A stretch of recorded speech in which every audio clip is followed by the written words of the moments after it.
গণিতের ম্যাজিশিয়ান বলে তাকে বলা হতো। তার বহু ছাত্র মেদিনীপুর তথা 24 পরগনা সারা পশ্চিমবঙ্গে বিভিন্ন জায়গায় শিক্ষকতায় কৃতি অর্জন করেছেন। আমি যে স্কুলে শিক্ষকতা করছিলাম কলাগাছা জগদীশ বিদ্যাপীঠে, তার সহকর্মী তপনবাবু ছিলেন, কিন্তু সেই জায়গার নাম করা সহকারী প্রধান শিক্ষক ছিলেন জগদীশ চন্দ্র মাইতি। যদিও ওই জায়গায় নামের একটা অনুপ্রাস দেখা যায়, প্রতিষ্ঠাতা জগদীশ চন্দ্র মাইতি, সহকারী প্রধান শিক্ষক জগদীশ চন্দ্র মাইতি, দুজনেই কীর্তিধর। তো সেই জগদীশ চন্দ্র মাইতি ছিলেন হিমাংশুবাবুর প্রকৃত ছাত্র, অত্যন্ত প্রিয় ছাত্র। এবং 3 বিষয়ে এমএ, ট্রিপল এমএ বিটি, কদমবাড়ির হাই স্কুলের শিক্ষক এবং দেউলপুতাতে 2টি স্কুলের প্রতিষ্ঠাতা চিত্তরঞ্জন খাটুয়া, অতি সাধারণ মানের ছাত্র। যখন আগস্ট বিপ্লব আন্দোলনে যখন এই হিমাংশুবাবুর মাথাকে ঘোষিত হয়েছিল কয়েক লক্ষ টাকায়, তিনি ছদ্মবেশে কাটিয়েছেন। সেই সময় কিন্তু ছাত্রদের চিত্তবাবুকে বলে দিতেন, আমি অমুক জায়গায় আছি, তুমি রাত্রে দেখা করবে। এইভাবে তাকে পড়িয়ে মাধ্যমিক পাস করে 3 ডিপ্লোমা উঠে। অতএব শুধু তার নয়, বহু ছাত্রছাত্রী তার কাছ থেকে শিক্ষাগত জীবনে শিক্ষকতা, প্রাইমারি, মাধ্যমিক, উচ্চ মাধ্যমিক এইসব ব্যাপারে কৃতিত্ব অর্জন করেছেন এখনো। যাই হোক, সব বলতে গেলে অনেক কথা বলতে হবে। সেই পরিবারের আমি একটি তার শিষ্য বা ছাত্র, তো আমি তার স্নেহধন্য, যার জন্য আমি তার শতবর্ষে তার যে আবক্ষ মুক্তি উন্মোচিত হয়েছিল, সে দায়িত্বটা আমার উপরে পড়েছিল। এত বড় সৌভাগ্যের অধিকারী আমি তার জন্য গর্বিত। এছাড়া এখনো পর্যন্ত যে কোনো অনুষ্ঠান হোক না কেন, এখানে শিশু তীর্থ, তাই শিশু তীর্থ বলতে একটা নার্সারি স্কুল আছে। একটু আগে উদ্বোধনী বক্তৃতায় তখন বলেছিলেন যে আমার ছোট ভাই এখানে থাকে একা, ছেলে মেয়েদের নিয়ে কোনো রকম বেঁচে থাকে, তা নয়, এটা ঠিক কথা নয়।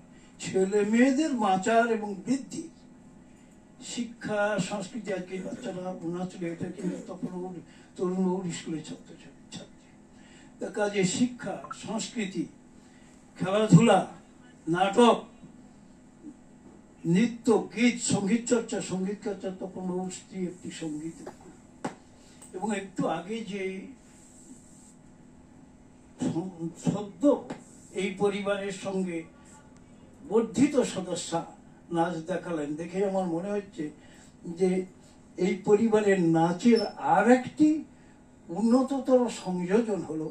কারণ এই তপনবাবুর এক বোন, আমার ছাত্রী, সে হচ্ছে নাচের শিক্ষিকা এবং এই হুলবাড়ি স্কুল, পাশাপাশি স্কুলের মেয়েদের নাচ শিখাতেন তিনি। এখন অবশ্য বাইরে গেছেন। তখন কাজেই সঙ্গীত চর্চা, নৃত্য সঙ্গীত চর্চার একটা বিশেষ আদিকেন্দ্র এখানে। যাই হোক, আজকের এই অনুষ্ঠানে অতিথিবর্গ যারা মেধা এবং দক্ষতার ভিত্তিতে বিভিন্ন বৃত্তিতে সুপ্রতিষ্ঠিত, শুধু মেদিনীপুর নয়, পশ্চিমবঙ্গ নয়, সারা ভারতে তেমন কিছু বিশেষ ব্যক্তিত্বের এখানে আবির্ভাব ঘটেছে। বিমলবাবু তো আছেন বিশেষ কৃতিত্বের অধিকারী, সামাজিক বিভিন্ন সামাজিক জাতীয় পর্যায়ে নানা বিষয়ে তিনি জড়িত। তাদের আমি আমার আন্তরিক শ্রদ্ধা শুভেচ্ছা জানাই। তাছাড়া পরিবারের সঙ্গে যুক্ত বিভিন্ন স্তরে আজকে যারা এসছেন এই মহামেলনে, তাদের প্রতি আমার শ্রদ্ধা শুভেচ্ছা থাকলো। এই পরিবারের পূর্বতনীদের যে ধারা চলে আসছে, সে ধারা যে আরো উন্নততর বা উন্নততম পর্যায়ে যাচ্ছে, সঞ্চালক থেকে আরম্ভ করে সর্বকনিষ্ঠ নৃত্য পরিবেশক বা সঙ্গীত পরিবেশক, আবৃত্তি পরিবেশন করলেন যারা, তারা কিন্তু এই পরিবারে মুক্ত। এটা আমার মনে হয় আরেকটু স্টেপ, আরেকটা বড় স্টেপে এগিয়ে যাচ্ছে এবং সেই স্টেপটা আমরা আজকে প্রত্যক্ষ করে অনুভব করলাম। এটা কম কথা নয়। বর্তমান আলোচনার সাপেক্ষে মঙ্গল প্রদীপ জ্বালিয়ে শুভ কামনা করে পুরনো দিনের সমস্ত কালো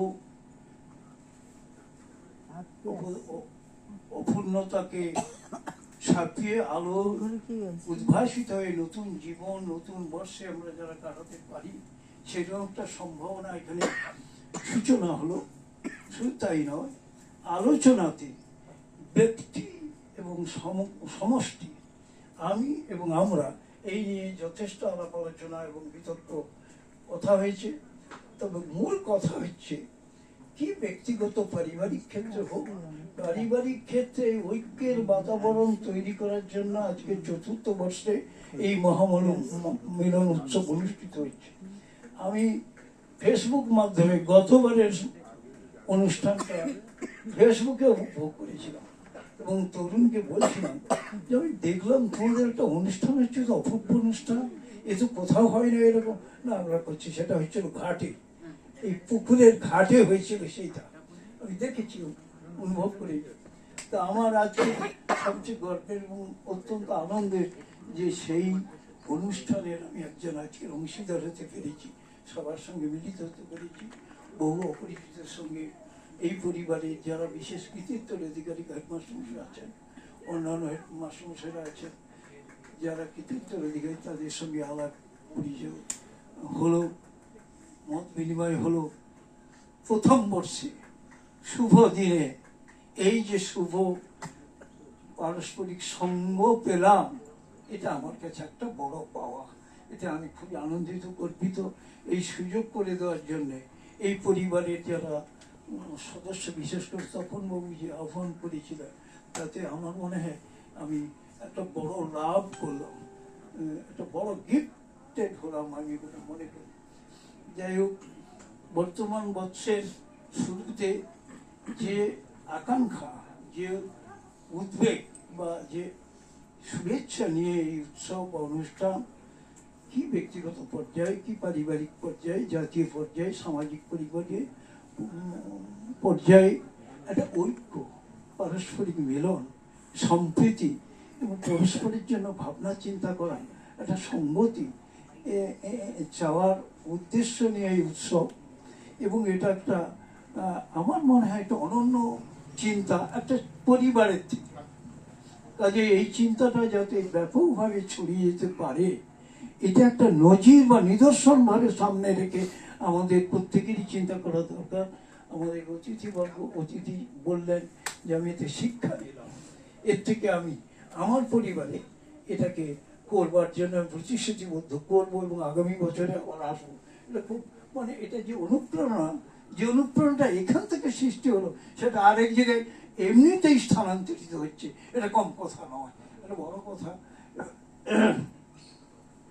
বর্তমান সমাজে যে ধরনের অবক্ষয় সৃষ্টি হয়েছে, যে ধরনের বিচ্ছিন্নতা, পারস্পরিক ঐক্য সম্প্রীতির একটা বাতাবরণ চরমভাবে আঘাত পাচ্ছে, সেই জায়গায় এই চেষ্টা, এই উৎসব, এই অনুষ্ঠান, এর প্রেরণা আমাদের কাছে একটা ভীষণভাবে আমাদেরকে অনুপ্রাণিত করছে। আমরা প্রাণিত হলাম, আমরা উপকৃত হলাম, সমৃদ্ধ হওয়ার দিকে চেষ্টা করব। সাধারণত পরিবারে আমাদের সামাজিক নিয়ম অনুযায়ী এক মৃত্যু উৎসব, শ্রাদ্ধ উৎসব, কি বিয়ে বাড়ি, বিবাহ উৎসবে আমরা মিলিত হই প্রায়। সে জায়গায় সেটা একটা আনন্দ, উচ্ছ্বাস, একটা ব্যথা, অনুশোচনা, শাস্ত্রীয় বিধান অনুযায়ী বা সামাজিক বিধান অনুযায়ী সেটা আমরা পালন করি, আমরা আসি, খাই দিই, চলে যাই।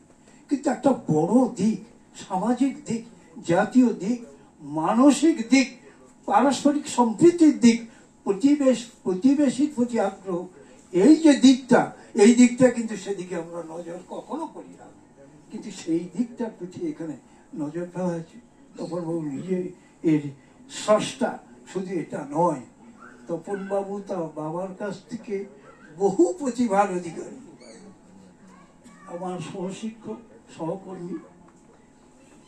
আর আমরা যদিও সিনিয়র, একই স্কুলের ছাত্র, আমার ছোট ভাইয়ের বন্ধু। আমার ছোট ভাই এখন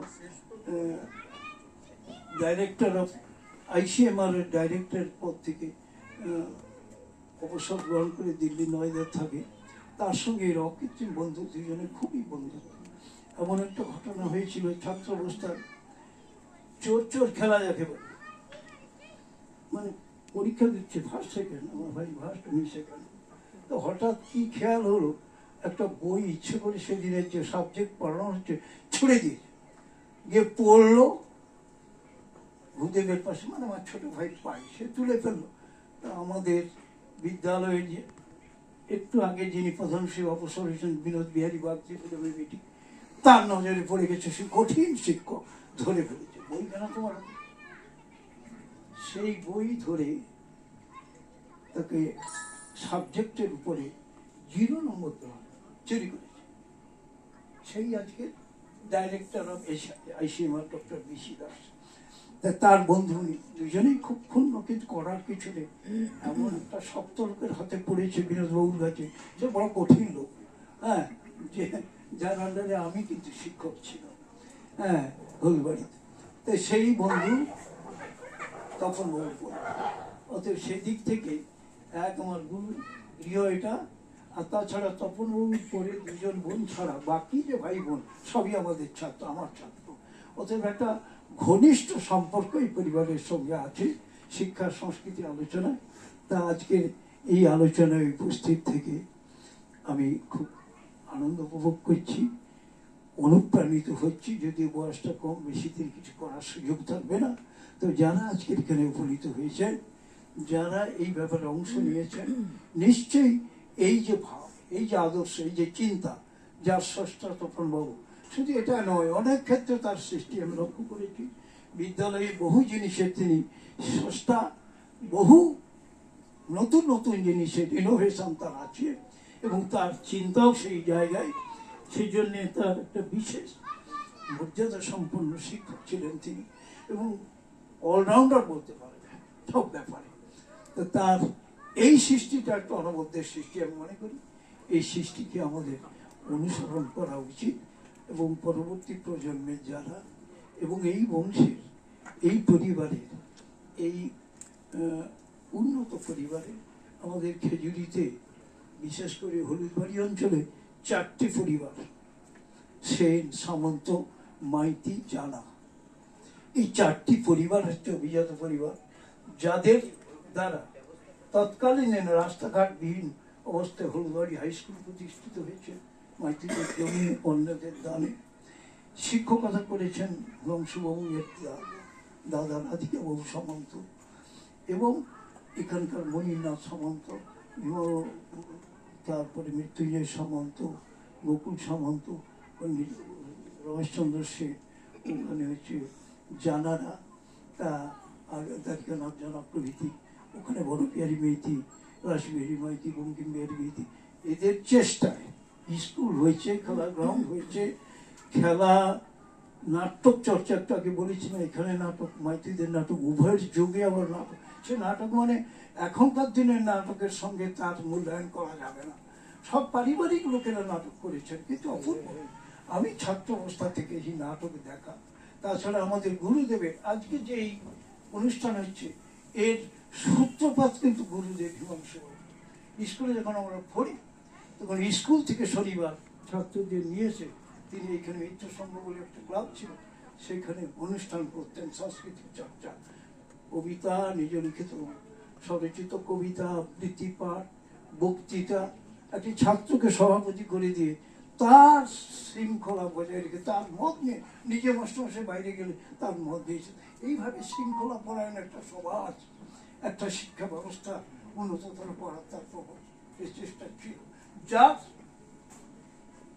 অনুসরণ এই জায়গায় এসছে, আজকে এত বড় জায়গায় এসছে। আমি মনে করি এটা আমি ছাত্র অবস্থায় অনুভব করেছি, উপভোগ করেছি। তাই থেকে এই পরিবর্তনটা, এবং আরো যে বড় পরিবর্তন হবে, সেটাই এখনই যে প্রজন্ম, তাদের যে আচরণ কাজকর্ম দেখছি, তাতে আরো বৃহৎ আকার ধারণ করবে এবং উন্নততর পর্যায়ে যাবে, সমৃদ্ধতম পর্যায়ে যাবে। আমি আশা করি সেই আশা রেখে সবাইকে আমার শ্রদ্ধা শুভেচ্ছা অর্পণ করে এই আদর্শ যাতে আমরা সকলে অনুসরণ করতে পারি, ঐক্য সম্মতি পারস্পরিক সম্প্রীতির আহ্বান তৈরি করতে পারি, সেই জায়গায় সেই আহ্বান রেখে আমি আমার ছোট্ট বক্তব্য শেষ করেছি। নমস্কার।